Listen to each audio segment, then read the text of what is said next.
Hello everyone, welcome to SR Elite Academy channel. स्वागत है आपका एक और नई वीडियो में। ये वीडियो परसेंटेज का पार्ट 3 है। हमने ऑलरेडी परसेंटेज का पार्ट 1 और पार्ट 2 वीडियो देख ली है, जिसमें कि हमने न्यूमेरिकल क्वेश्चंस किए थे। इस वीडियो में हम वर्ड प्रॉब्लम्स करेंगे। इस वीडियो में टोटल 10 क्वेश्चंस होने वाले हैं, जो काफ़ी इंटरेस्टिंग है, तो इसलिए वीडियो को एंड तक ज़रूर देखें। अभी मैंने बोर्ड पर 2 क्वेश्चन ऑलरेडी लिख दिए हैं। अब एक एक करके इन्हें सॉल्व करते हैं। सबसे पहले हम क्वेश्चन रीड कर लेते हैं। देखिए, क्वेश्चन नंबर 1 लिखा हुआ है, After reducing the salary of a man by 50%, it is increased by 50%. What is net profit or loss? देखिए, क्वेश्चन हमसे क्या कह रहा है। क्वेश्चन हमसे ये कह रहा है कि पहले तो एक आदमी की सैलरी 50% घटा दी गई और फिर वापस से उसकी सैलरी 50% बढ़ा दी गई, तो सैलरी में कितना चेंज हुआ, नेट प्रॉफिट और लॉस कितना हुआ इस केस में। देखिए, आप सोच रहे होंगे कि पहले तो हमने उस आदमी की सैलरी 50% घटाई थी और फिर वापस से ही 50% बढ़ा दी, तो इस केस में तो कोई चेंज ही नहीं हुआ, नीदर प्रॉफिट नॉर लॉस वाला केस है ये। लेकिन ऐसा नहीं है, इस क्वेश्चन में लॉस हुआ है। अब कैसे लॉस हुआ और कितना लॉस हुआ है वो हम समझते हैं। देखिए, हम अपनी तरफ से अज्यूम कर लेते हैं कि उस आदमी की सैलरी 100 रुपीज़ है। ठीक है, 100 रुपीज़ उसकी सैलरी है। अब 50% जब कम हुआ, 50% यानी कि 100 का 50%, 100 का 50% कितना होगा, 50 होगा। यानी कि 50% कम हो गया, यानी 50 कम करना आपको। 100 रुपये में से 50 रुपये घटाने हैं, तो अब कितनी सैलरी हो गई, 50। देखिए, बिफोर पहले सैलरी कितनी थी, 100 रुपीज़। 50% घटाने के बाद कितनी हो गई, 50 रुपीज़।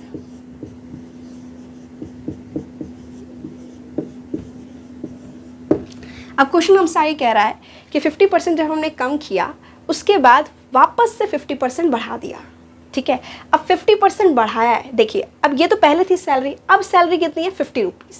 तो 50 का 50% बढ़ाया है, यानी कि 50 का 50% कितना होता है, 50 का आधा कितना होता है, 25, यानी कि 25 रुपीज़ बढ़ा है। तो 50 रुपीज़ में जब आप 25 रुपीज़ ऐड करेंगे तो कितना होगा आपका, 75 रुपीज़। यानी कि जो सैलरी पहले 100 रुपये थी, अब वो 75 रुपये हो गई है। ठीक है, आप देख रहे होंगे कि 100 से 75 हो गया है, यानी कि कितने का लॉस हुआ है, 25 रुपीज़ का। लॉस कितने का हुआ है, 25 रुपीज़ का। और इसी चीज़ को अगर परसेंटेज में हमें बताना हो तो लॉस परसेंट निकालेंगे। 25 रुपीज़ का लॉस हुआ है कितने पे, 100 रुपीज़ पे, और परसेंटेज के लिए हम मल्टीप्लाइड बाय 100 कर देते हैं, तो आपका 100 से 100 कैंसिल होगा और 25% आपका आंसर आ गया। यहाँ पर हमने ये पहला क्वेश्चन ख़त्म कर लिया है। ठीक है, क्वेश्चन नंबर 2 पर चलते हैं। क्वेश्चन नंबर 2 कह रहा है, Raju bought a shirt and saved ₹400 when a discount of 25% was given. What is price of the shirt. Question 2 ये कह रहा है कि राजू ने एक शर्ट खरीदी और उस शर्ट पर राजू को 25% का डिस्काउंट मिला। उस 25% के डिस्काउंट की वजह से राजू ने 400 रुपये बचाए। तो आपको शर्ट का जो ओरिजिनल प्राइस था वो बताना है। देखिए, राजू ने 400 रुपये बचाए उस 25% डिस्काउंट की वजह से, यानी कि जो भी प्राइस रहा होगा उस शर्ट का, प्राइस का जब आप 25% निकालेंगे वो 400 के बराबर आएगा। प्राइस का 25% निकालेंगे तो 400 के बराबर आएगा। ठीक है, तो कैसे निकालते हैं हम, ये टाइप 3 का क्वेश्चन है। 400 डिवाइडेड बाय 25 इंटू 100। 25 से 100 4 टाइम्स कैंसिल होगा और आंसर आ जाएगा 1600 रुपीज़। यानी शर्ट का ओरिजिनल प्राइस 1600 रुपीज़ था, जिसमें कि हमें 400 रुपये का डिस्काउंट मिला, यानी कि 25% का डिस्काउंट मिला। ठीक है, इस क्वेश्चन का आप ऐसे भी समझ सकते हैं। देखिए, हमें 25% दिया है शर्ट का, 25% बराबर है 400 के। शर्ट की प्राइस का 25% दिया है, तो हमें कितना चाहिए, 100% प्राइस चाहिए। हमें ओरिजिनल प्राइस चाहिए ना, तो 100% निकालेंगे। अब 100% निकालने के लिए हम क्या करेंगे, सबसे पहले यहाँ 2 से मल्टीप्लाई कर दीजिए, 25 में भी और 400 में भी। कितना हो जाएगा आपका, 50%, और यहाँ हो जाएगा आपका 800। क्या किया आपने, मल्टीप्लाइड बाय 2 कर दिया। अभी आपका 50% ही आया। अब वापस से जब आप 2 से मल्टीप्लाई करेंगे तो आपका 100% बन जाएगा, तो ये हो जाएगा आपका 100%। इज इक्वल्स टू, यहाँ भी 2 से मल्टीप्लाई करेंगे तो ये होगा 1600। ठीक है, 25% दिया था, 100% निकालने के लिए आप देखेंगे हमने 2 और 2 यानी 4 से मल्टीप्लाई किया है। ठीक है, अगर इसी चीज़ का फ्रैक्शन में समझना चाहें तो कैसे बताएंगे हम इसे, देखिए 25% को अगर हम फ्रैक्शन में लिखते हैं तो क्या होता है 25/100, जिसे अगर हम सॉल्व करते हैं तो आता है 1/4। यानी कि डिस्काउंट शर्ट की प्राइस का 1/4 है, 1/4 है, तो प्राइस कितना होगा, जब डिस्काउंट 1/4 है तो प्राइस कितना होगा 4 टाइम्स होगा, 4 गुना होगा। ठीक है, तो डिस्काउंट आपको दिया हुआ है 400 है तो उसका 4 गुना कर दीजिए, 400 मल्टीप्लाइड बाय 4 कितना हो गया 1600। क्वेश्चन नंबर 3 पर चलते हैं। क्वेश्चन नंबर 3 में लिखा हुआ है Meena saves ₹4000 from her salary, if this is 10% of her salary then find her salary. ठीक है, देखिए क्वेश्चन 3 कह रहा हमसे कि मीना हर महीने अपनी सैलरी में से 4000 रुपये बचाती है, और वो जो 4000 रुपये मीना बचाती है वो 10% है उसकी सैलरी का, तो उसकी टोटल सैलरी कितनी होगी। देखिए जैसे हमने पिछले वाले क्वेश्चन में किया था, 25% दिया था, हमने 100% फाइंड करने के लिए 4 से मल्टीप्लाई किया था, वैसे ही इस क्वेश्चन में हमें उसकी सैलरी का यानी मीना की सैलरी का 10% दिया है, तो हमें 100% फाइंड करना है, उसकी सैलरी का 100%। तो कैसे करेंगे, 10% को 100% बनाने के लिए हम 10 से मल्टीप्लाई कर देंगे। ठीक है, जैसे 10% को देखिए, वैसे 10% 4000 के बराबर है, 10% को आपको 100% बनाने के लिए क्या करना होगा, 10 से मल्टीप्लाई करना है। वैसे यहाँ पे भी 10 से मल्टीप्लाई कर देंगे तो आपकी ओरिजिनल सैलरी आ जाएगी, दैट इज़ 40,000। क्या किया आपने, 10 से मल्टीप्लाई कर दिया, दैट्स इट। बहुत इजी क्वेश्चन था। इसी चीज़ का फ्रैक्शन में समझेंगे तो कैसे, 10% कितना होता है, फ्रैक्शन में लिखेंगे 10/100, इसे सिंप्लीफाई करेंगे तो 1/10 आएगा। यानी कि मीना की सैलरी में से जो सेविंग मीना करती है वो 1/10 है उसकी सैलरी का। ठीक है, तो सैलरी कितनी होगी, 10 टाइम्स होगी।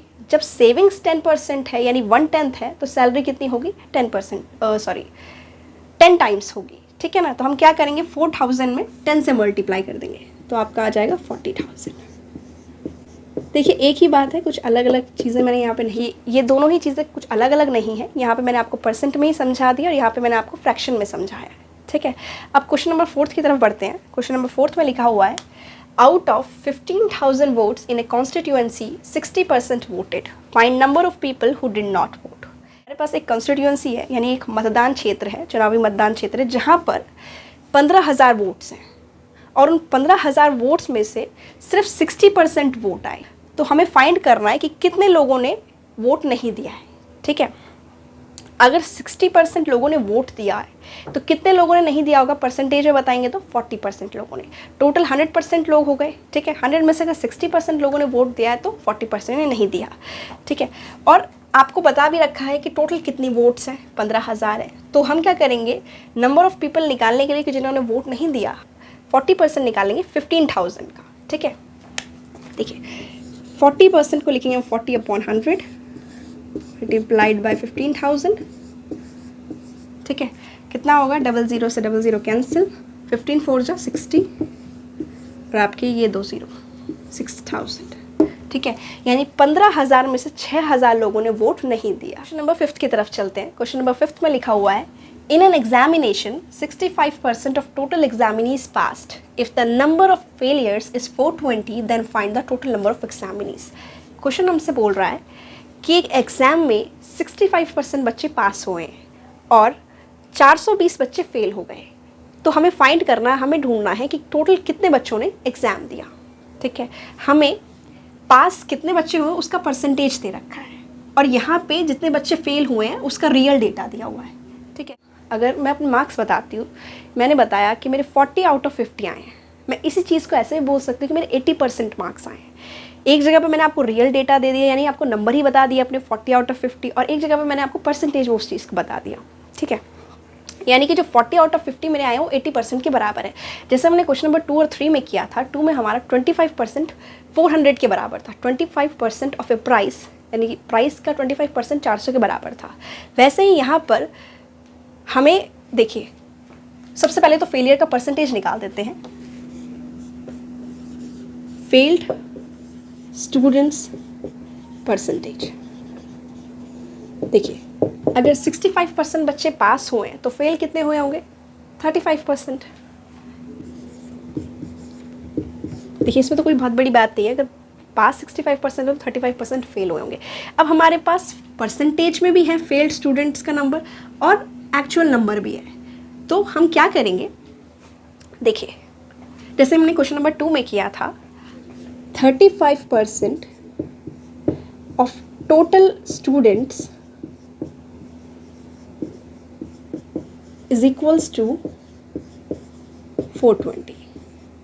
ठीक है, यानी कि टोटल स्टूडेंट्स जो हमें फाइंड करना है, ये तो हमें फाइंड करना है, ठीक है। टोटल स्टूडेंट्स का जो 35% है वो 420 के बराबर है। हम इसे कैसे सॉल्व करते हैं? हम क्या करते हैं, 420 अपॉन 35 मल्टीप्लाइड बाई 100, कुछ ऐसे ही करते हैं हम टाइप 3 के क्वेश्चंस में, ठीक है। ये हमने अभी क्वेश्चन नंबर 2 में भी किया था। अब इसे सॉल्व करेंगे, ये 7 की टेबल से कट जाएगा, 35 5 टाइम्स और 420 60, 35 5 टाइम्स और 420 60 टाइम्स, ठीक है। अब 5 से 100 कैंसिल होगा आपका 20 टाइम्स, तो 60 और 20 को मल्टीप्लाई करेंगे तो आपका क्या आएगा? 1200। यानी टोटल कितने बच्चों ने एग्ज़ाम दिया? 1200। क्वेश्चन नंबर 6 की तरफ चलते हैं। देखिए क्वेश्चन नंबर 6 में बोला गया है 1/4 of 2/5 of 30% of A number is 15। ये परसेंटेज का साइन नहीं है यहाँ पे। 1/4 of 2/5 of 30% of A number is 15। What is 20% of that number? Question हमसे कह रहा है कि हमारे पास एक नंबर है, ठीक है, वो हमें फाइंड करना है। वैसे हमारे पास एक नंबर है, जब हमने उसका 1/4 किया, फिर 2/5 किया, फिर 30% निकाला, वो 15 के बराबर आएगा, ठीक है। तो हमें वो नंबर फाइंड करना है। देखिए 1/4 को क्या लिख सकते हैं आप? 1/4। ऑफ की जगह मल्टीप्लाई, 2/5 को 2/5, ऑफ की जगह मल्टीप्लाई, 30% को 30/100, ऑफ अ नंबर, हमें वो नंबर नहीं पता है, ऑफ अ नंबर की जगह हम क्या, यहाँ पे जो नहीं पता उसकी जगह हम क्या डाल देंगे? x। और वो किसके बराबर आएगा? 15 के। यानी कि x नंबर का जब हम 1/4 करेंगे, फिर 2/5 करेंगे, फिर 30% करेंगे तो 15 के बराबर आएगा। अब हमें वो x नंबर फाइंड करना है, तो इसे सॉल्व कर लेते हैं। 2 से 4 2 टाइम्स कैंसिल होगा, 5 से 36 टाइम्स, 2 से 6 3 टाइम्स, ठीक है। तो यहाँ पे किस तरह से क्या क्या रहेगा? 3x/100 इज इक्वल्स टू 15, ठीक है। अब x फाइंड करने के लिए हम क्या करेंगे? x इज इक्वल्स टू 100 को मल्टीप्लाई में ले जाएंगे और 3 को डिवाइड में लाएंगे। 15 मल्टीप्लाइड बाय 100/3, तो 3 से 15 5 टाइम्स कैंसिल होगा, ठीक है। तो आपका आ जाएगा x की वैल्यू 500। यानी कि जब आप 500 का 1/4 करोगे, 2/5 करोगे, फिर 30% निकालोगे तो आपको 15 के बराबर आएगा। आप क्या करना, 500 को इस x की जगह रख के इस पूरी एक्सप्रेशन को सॉल्व करना, आपका 15 ही आएगा, ठीक है, चेक करने के लिए।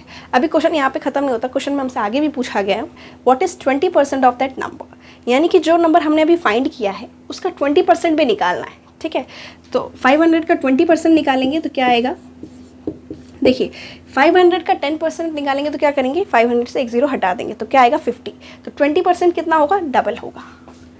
कितना होगा? 50 का double, that is 100।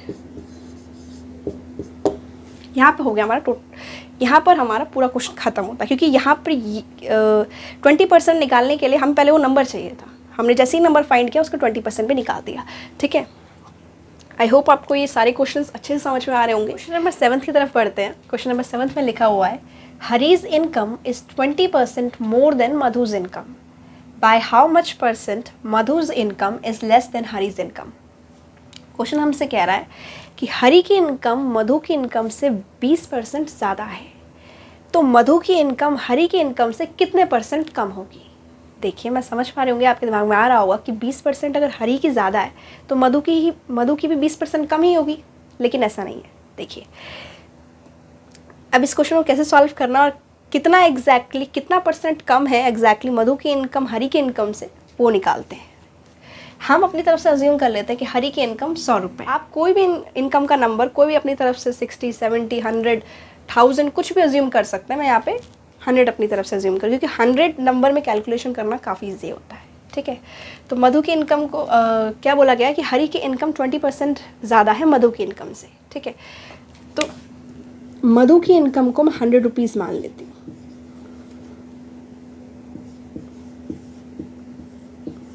Madhu's income 100 rupees, ठीक है। और मधु की इनकम का 20% ज़्यादा है हरी की इनकम, ठीक है।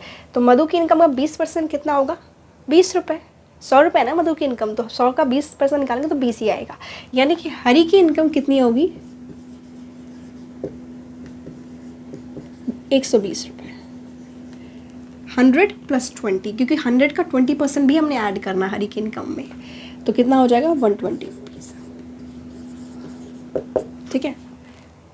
मधु की इनकम 100 रुपये और हरी की इनकम 120 रुपये। अब हमें पूछा गया कि मधु की इनकम कितनी कम है हरी की इनकम से। आप देख रहे होंगे कि मधु की इनकम हरी की इनकम से 20 रुपये कम है। तो मधु की इनकम 20 रुपये कम है। किस पे कम है? 120 पे। मधु की इनकम किस पे कम है? 120 पे। और कितना कम है? 20। तो मल्टीप्लाइड बाय 100, क्योंकि हमें परसेंटेज में पूछा गया। इसे सिंप्लीफाई करेंगे तो आपका आएगा 1/6। 20 की टेबल से कैंसिल हो जाएगा, 1/6 आएगा, यानी कि 100/6।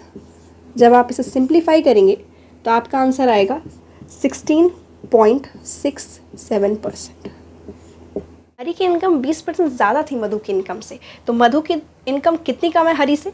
16.67%, ठीक है। ध्यान रखिए, हमने यहाँ पर 120 पे कैलकुलेट किया है, 20 कम है 120 पे, ठीक है। और परसेंटेज में निकालने के लिए मल्टीप्लाइड बाय 100।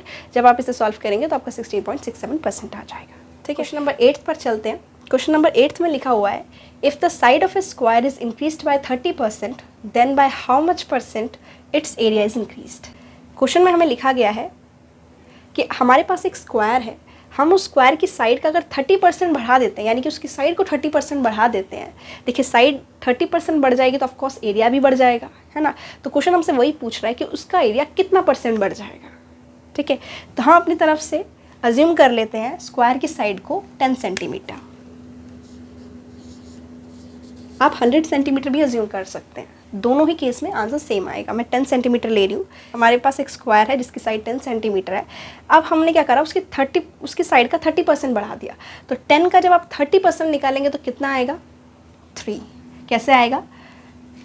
30% निकालेंगे आप 10 का, तो इस 0 से ये वाला 0 कैंसिल, इससे ये, तो कितना आएगा? 3। यानी 10 सेंटीमीटर तो पहले साइड थी स्क्वायर की, जब हमने उसका 30% बढ़ा दिया तो हमने कितना बढ़ा दिया? यानी 3 सेंटीमीटर बढ़ा दिया। तो 10 सेंटीमीटर + 3 सेंटीमीटर कितना हो जाएगा? 13 सेंटीमीटर। यानी कि अब जो पहले स्क्वायर की साइड की लेंथ थी वो 10 सेंटीमीटर थी और 30% बढ़ाने के बाद 13 सेंटीमीटर हो गई है। तो अब एरिया में कितना चेंज हो गया, कितना % एरिया चेंज हो गया, वही फाइंड करना है। देखिए, स्क्वायर का एरिया निकालने का फॉर्मूला होता है side into side, side multiplied by side, ठीक है। जब हमारे पास स्क्वायर की साइड 10 सेंटीमीटर थी तो कितना एरिया होगा? 10 मल्टीप्लाइड बाय 10, ठीक है। कितना हो गया?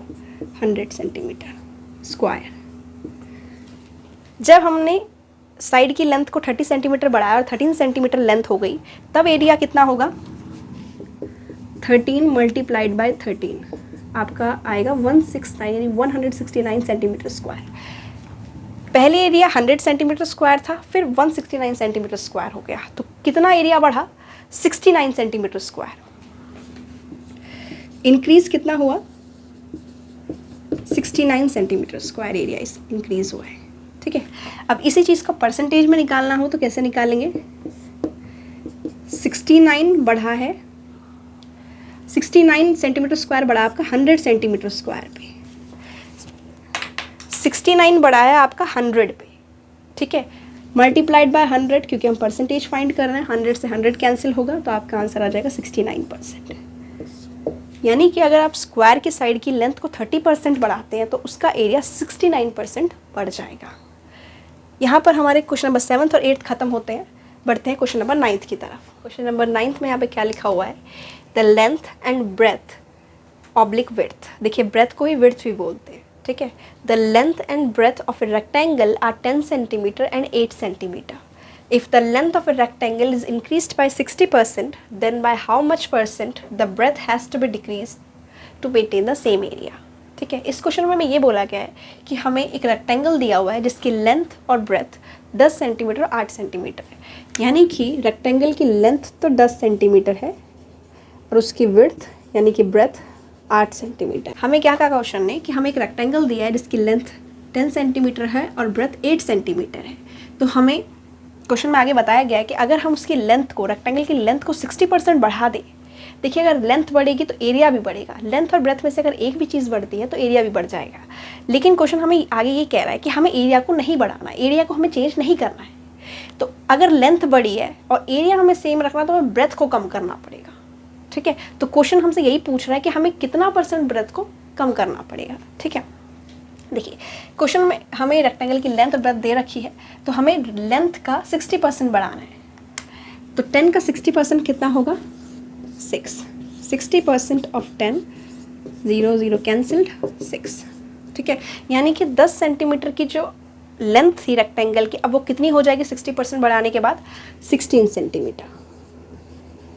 ठीक है, हमें ब्रेथ के बारे में ही पूछा गया है कि हमें ब्रेथ कितनी कम करनी है, तो ब्रेथ हमें फाइंड करनी है, तो उसे हम x ले लेते हैं, x सेंटीमीटर।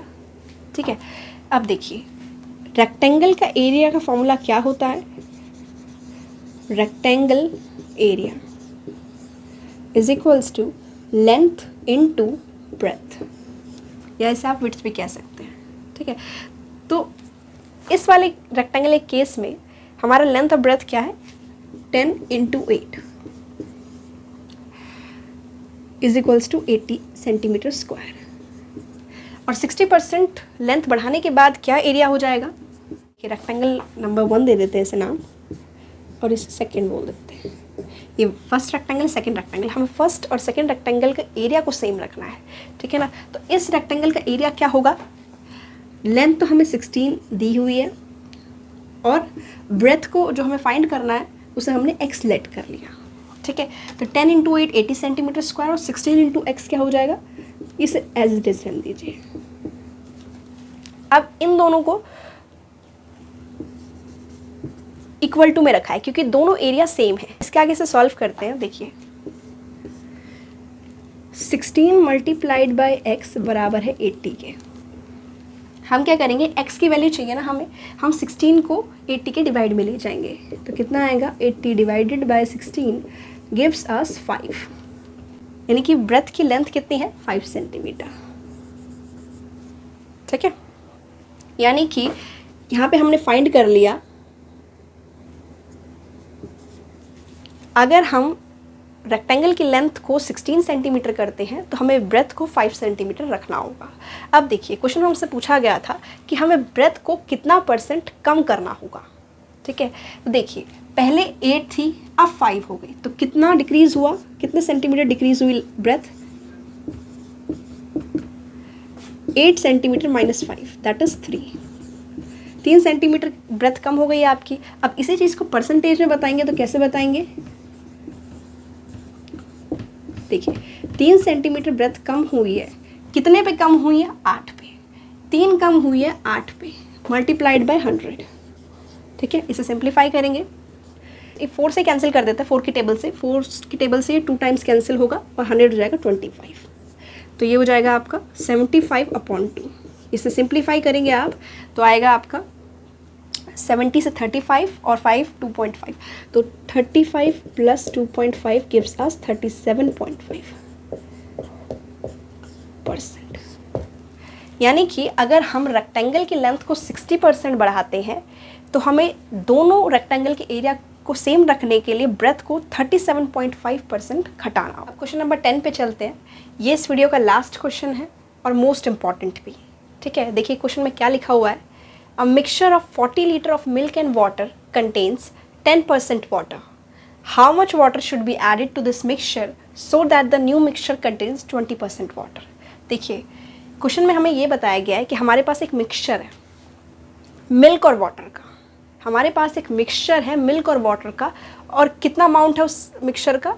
40 लीटर्स। हमारे पास 40 लीटर का एक मिक्सचर है मिल्क और वाटर का, ठीक है, जिसमें कि 10% वाटर है, 10% पानी है आपका। How much water should be added to this mixture so that the new mixture contains 20% water. देखिए सबसे पहले जो पहली लाइन लिखी है ना, थोड़ा उसे समझ लेते हैं। देखिए हमारे पास एक मिक्सचर दिया हुआ है, mixture of milk and water, ठीक है, कितना अमाउंट दिया उसका 40 लीटर। आपका मिक्सचर का अमाउंट क्या है 40 लीटर। अब इस 40 लीटर के मिक्सचर में आपका पानी कितना है 10% है, 10% निकालेंगे 40 का कितना आएगा 4, ठीक है। वाटर की कॉन्सेंट्रेशन कितनी है इसमें 4 लीटर।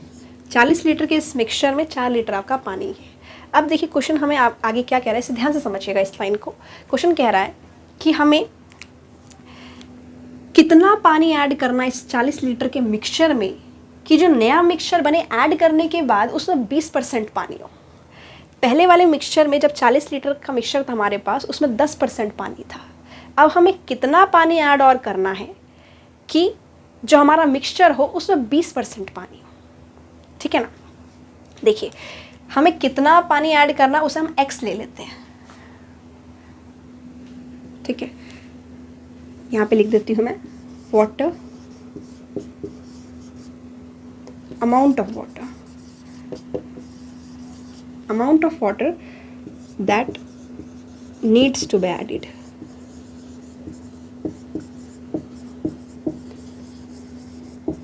हमने उसे x लीटर मान लिया, जितना पानी हमने ऐड करना उसे हमने x मान लिया, x लीटर, ठीक है। अब देखिए हमें बताया गया है कि x लीटर पानी ऐड करने के बाद जो वाटर की, जो पानी की कंसंट्रेशन होगी उस मिक्सचर में वो 20% होगी, ठीक है। यानी कि देखिए पानी में ऐड करेंगे तो कितना होगा 4 + x, और यहाँ मिक्सचर में देखिए हमने x ऐड किया है तो 40 + x मिक्सचर में भी होगा, तो यहाँ पे लिख देंगे हम 40 + x। देखिए मैंने क्यों लिखा है इसे समझा देती हूँ। हमें बताया गया है कि x लीटर पानी ऐड करने के बाद हमारे पास 20% वाटर होगा। x लीटर पानी ऐड करने के बाद हमारे पास 20% वाटर होगा। अब देखिए ये हमारे पास क्या है टोटल मिक्सचर,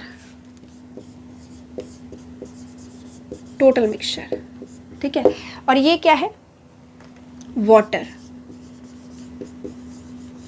देखिए टोटल मिक्सचर का अमाउंट कितना है 40 + x ऐड करने के बाद, क्योंकि हम x ऐड कर, टोटल अमाउंट ऐड करने के बाद बना हमारा मिक्सचर का वो है 40 + x। उसमें से पानी का अमाउंट कितना है 4 + x, और ये फ्रैक्शन बराबर है हमारे 20% के। ये क्वेश्चन में दिया हुआ है हमें, ठीक है ना। तो जब इसे हम सॉल्व करेंगे हम इसे लिखेंगे, देखिए 20% का ये परसेंट का सिंबल हटेगा और नीचे 100 आ जाएगा, कुछ इस तरह से। जब 20/100 को हम सॉल्व करेंगे तो ये आएगा 1/5। तो ये इक्वेशन क्या बनेगी ध्यान से देखिएगा, यहाँ पर कैलकुलेशन वाला पार्ट है, इसे समझना ज़रूरी है। एक बार मैं फिर से क्वेश्चन रिपीट करूँगी तो ये सब चीज़ें भी, जो अगर यहाँ पे कोई डाउट होगा समझने में तो वो भी क्लियर हो जाएगा। देखिए यहाँ पे कैलकुलेशन वाला पार्ट है, यहाँ पे क्या होगा 4 + x / 40 + x है, एज इट इज़ लिख दीजिए 4 + x / 40 + x = 1/5। अब क्या होगा देखिए यहाँ पर ये आपके पास एक फ्रैक्शन है, हालांकि इसमें x लिखा हुआ है, हमें नहीं पता वो क्या है, वो ही हमें फाइंड करना है, लेकिन ये एक फ्रैक्शन है न्यूमरेटर अपॉन डिनोमिनेटर की फॉर्म में, ये भी एक फ्रैक्शन है 1/5। अब इसे सॉल्व करने के लिए हम क्या करेंगे, 5 को देखिए हम क्रॉस मल्टीप्लाई करेंगे, 5 को 4 + x से मल्टीप्लाई कर देंगे और 1 को 40 + x से मल्टीप्लाई कर देंगे, ठीक है। मैंने क्या कहा कि 5 को आप मल्टीप्लाई करेंगे 4 + x के साथ, = का सिंबल एज इट इज़ लिखेंगे, और 1 को मल्टीप्लाई करेंगे 40 + x के साथ, 40 + x। देखिए कैसे मल्टीप्लाई करते हैं, 5 को 4 से मल्टीप्लाई करेंगे तो क्या आएगा, देखिए 5 को एक बार 4 से करना है फिर x से भी करना है, तो 5 को 4 से करेंगे क्या आएगा 20, फिर 5 को x के साथ करेंगे तो क्या आएगा, 5 को x के साथ करेंगे तो आपका आएगा 5x। 5 को 4 से किया 20, 5 को x के साथ किया 5x, ये प्लस का साइन था इसलिए यहाँ पे प्लस लगा है, ठीक है। 1 को करेंगे तो वही नंबर आ जाएगा 40 + x, ठीक है। अब हमें ये x निकालना है, उसके लिए हम क्या करेंगे, हम ये अननोन एक क्वांटिटी है ना, जो ये x है ना वो एक साइड लेंगे, यहाँ पे भी एक x है और यहाँ पे भी x है। हम क्या करेंगे, देखिए इस x को यहाँ पे ये जो x है ये प्लस में है, इसे इज इक्वल टू के इस तरफ लाने के लिए हम माइनस में कर देंगे, यानी कि 5x minus x is equals to, ये 40 है इधर, ये 20, ये दोनों ही कांस्टेंट है, फिक्स्ड नंबर्स हैं, तो इसलिए ये 40 के साथ उस राइट हैंड साइड में चला जाएगा माइनस में। देखिए यहाँ पे 20 के आगे कोई सिंबल नहीं लगा है प्लस माइनस का, जब कुछ नहीं लगा होता तो सब प्लस का मानते हैं, तो यहाँ प्लस में है 20, जब राइट हैंड साइड में जाएगा इज इक्वल्स टू के उस साइड जाएगा तो यहाँ माइनस में हो जाएगा, यानी 40 माइनस 20, ठीक है। 5x माइनस एक्स करेंगे, क्या आएगा आपका, देखिए x एक्चुअली में 1x है, x यानी 1x, दोनों एक ही चीज़ है, ठीक है। 5 में से 1 जाता तो 5 में से 1 जाएगा तो कितना बचेगा 4, यहाँ पे x है तो इसलिए ये हो जाएगा 4x। 5x minus 1x is equals to 4x, ठीक है।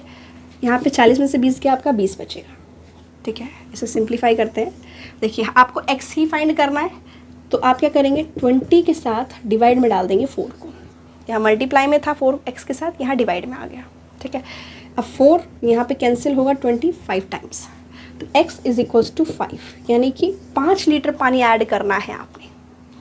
यहाँ पे जो 40 लीटर का मिक्सचर था उसमें आपने 5 लीटर पानी ऐड करना है, तब जो आपके पानी की कॉन्सेंट्रेशन होगी वो उस मिक्सचर का 20% होगी। देखिए हम वेरीफाई कैसे करेंगे, देखिए जैसे आप यहाँ पर देखिए x 5 है ना, देखिए जैसे आप यहाँ पे 5 ऐड करेंगे ना, यहाँ पे भी और यहाँ पे भी आपका 20% आएगा। देखिए कैसे,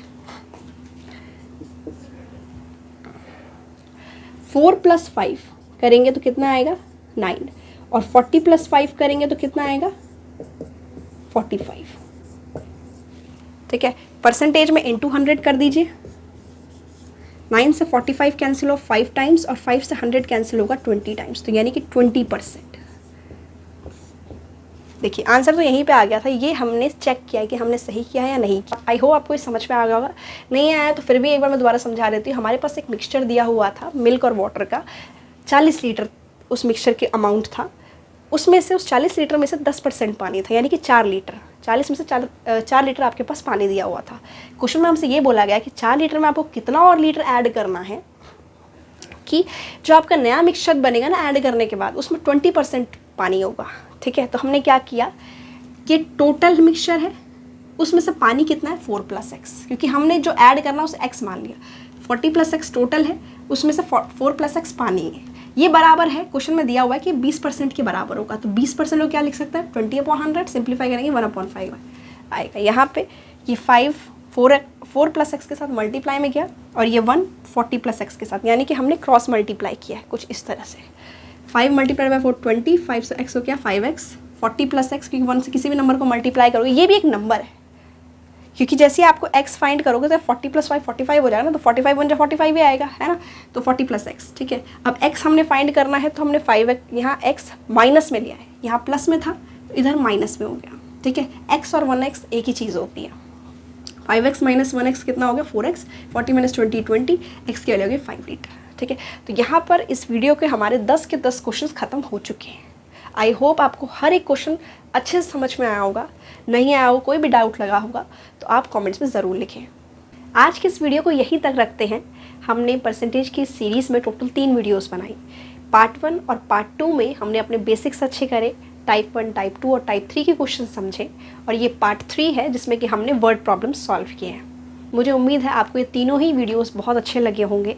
आपको ज़्यादा से ज़्यादा इन क्वेश्चंस की प्रैक्टिस करनी है, जो न्यूमेरिकल क्वेश्चंस हैं उनकी भी और वर्ड प्रॉब्लम्स हैं उनकी भी। जितनी ज़्यादा आप प्रैक्टिस करेंगे उतने ज़्यादा ही आपके स्ट्रॉन्ग हो जाएंगे। जल्दी ही मिलेंगे हम एक और नए टॉपिक के साथ। मोस्ट प्रोबेबली हमारा जो नेक्स्ट टॉपिक होगा वो रेशियो पर होगा। मुझे उम्मीद है आपको ये परसेंटेज की सीरीज़ बहुत अच्छी लगी होगी, आपके लिए बहुत हेल्पफुल रही होगी। अगर आपको ये वीडियो अच्छी लगी है then do give it a big thumbs up and subscribe our channel Sarita Ramesh SR elite academy. मिलते हैं नेक्स्ट वीडियो में।